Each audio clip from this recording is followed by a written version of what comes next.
आज का चैप्टर क्या है? लघुत्तम समापवर्त। नाम में भी थोड़ा सा कलाकारी है, इसको भी याद, क्योंकि माँ सा पढ़ेंगे तो उसमें रहता है महत्तम समापवर्तक और ल सा में क्या होता है?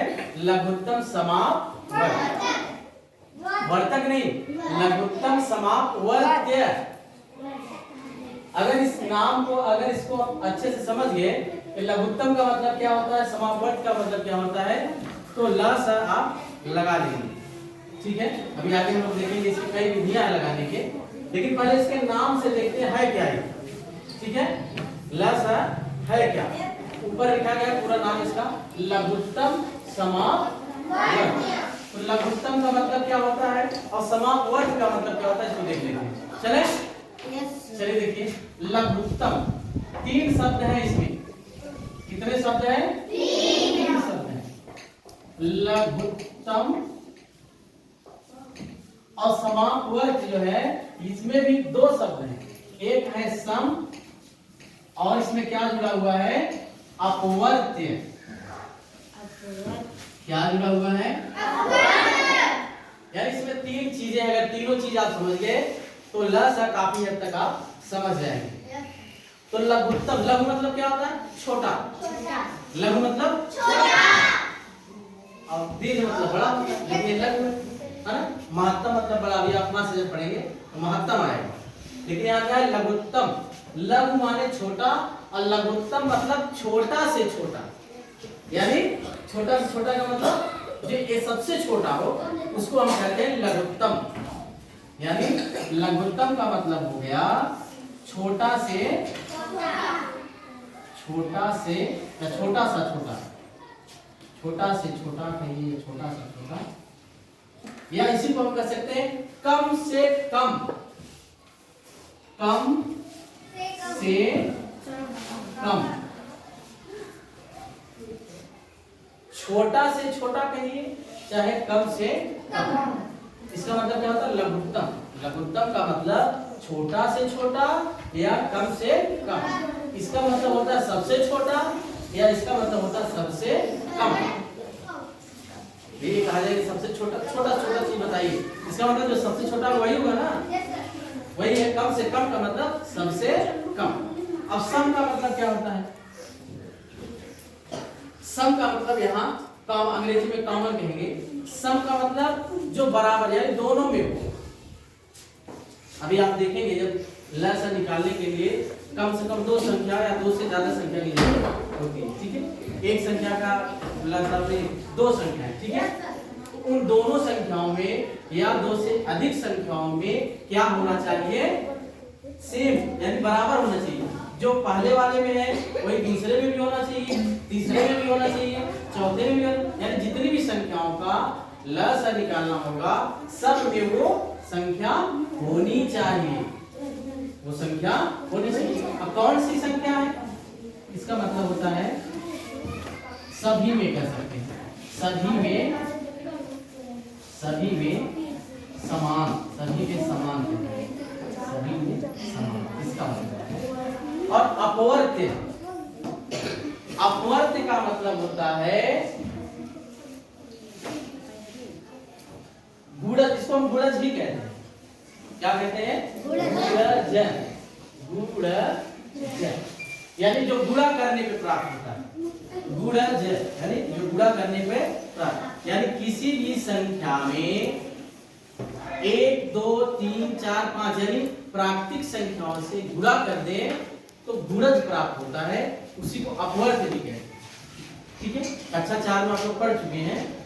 तो अपवर्त्य का एक परिभाषा और है, क्या है कि किसी भी संख्या का जो अपवर्त्य होता है, क्या किसी भी संख्या का अपवर्त्य उस संख्या से, किससे? संख्या से पूरा पूरा विभाजित हो जाता है। जैसे 4 का अपवर्त्य कहा जाए, 4 का अपवर्त्य कहा जाए तो 4 जिसको जिसको काटेगा, यानी 4 से जो जो संख्या विभाजित होगी वो उसका अपवर्त्य कहलाएगा। अब कैसे पता करेंगे? 1 2 3 4 से गुणा करेंगे, जिससे 4 करना 4, 4 गुना 8, 4 तिहाई 12, 4 चौक 16। इस तरह आप गुणा करते चले जाइए अनंत तक, अनंत तक। यानी आपको सबसे बड़ा अपवर्त अनंत होता है, सबसे बड़ा अपवर्त अनंत होता है, उसको ज्ञात आप नहीं कर सकते। सबसे छोटा स्वयं वही संख्या, किसी भी संख्या का अपवर्त स्वयं वही संख्या। अब इसको देखने से क्या पता चल रहा है? अपवर्त मतलब क्या होता है? पहाड़ा, किसी भी संख्या का पहाड़ा, किसी भी संख्या का पहाड़ा लिख दीजिए वो अपवर्त हो जाता है। अब देखिए लास्ट में क्या करेंगे, जितनी संख्याएं रहेंगी सबका क्या लिखेंगे हम? पहाड़ा लिखेंगे, अपवर्त लिखेंगे। क्या लिखेंगे? अपवर्त सबका। जैसे मान लीजिए, माना दो संख्याएं हैं, माना दो संख्याएं हैं, कितनी संख्या? दो संख्याएं हैं। और दो संख्याओं में कौन कौन से? मान लीजिए एक संख्या 6 है और दूसरी है 8। पहली संख्या 6 है और दूसरी संख्या 8। अब इन दोनों का लसाअ निकालना। इस विधि से कैसे निकलेगा? इस विधि से क्या है कि दोनों का हम क्या लिखेंगे?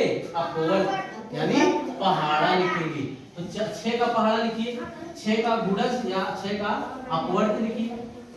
6 का अपवर्त बराबर क्या होगा? इसका पहाड़ा, यानी 6 करना 6 6 3 6 3 6 4 24 6 5 30 4 के 36 6 7 42। इस तरह अनंत तक जा सकते हैं। ठीक है, अब 6 का हो गया। अब हम किसका पहाड़ा लिखेंगे? 6 का अपवर्त लिखेंगे। पहाड़ा मतलब अपवर्त, इसी को गुणज भी कहते हैं। ठीक है, इसका भी अपवर्त हमने लिख लिया। तो क्या होगा? 8 करना 8 दूनी 16 8 3 24 8 चौक 32 8 पंजे 40 8 6 48 8 7 56। इस तरह आगे तक। अब प्रश्न क्या कह रहा है? देखिए ये लसाअ क्या कह रहा है? लघुत्तम, लघुत्तम मतलब छोटा से छोटा, सम मतलब जो सभी में समान हो, यानी इसमें भी और इसमें भी, दोनों में समान होना चाहिए और सबसे छोटा होना चाहिए, वही क्या कहलाएगा? लसाअ कहलाएगा।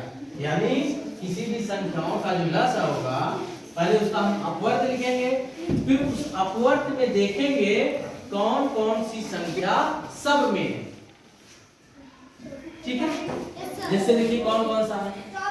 24 है, और क्या है? अभी आगे जाएंगे। 6 से 42 6 थे 48, 48 भी इसमें भी इसमें भी है, यानी 48 भी है। देख रहे हैं ना?